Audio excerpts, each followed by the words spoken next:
Comedian Basketmouth's estranged wife, Elsie, tells Nigerians to stop marriage shaming women. Hey guys, Happy New Year again.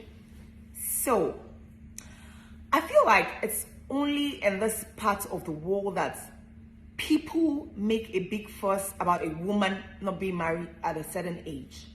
Like you'd hear questions like, Auntie, why you never marry? Ha!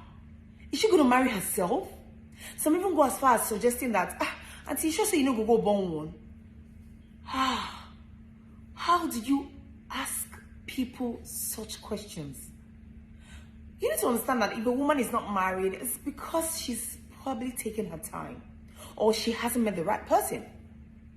Because you do not want to rush into this institution called marriage in the name of wanting to get married on time and end up rushing out. Because it's tough. Marriage can be tough. As beautiful as it is hard work.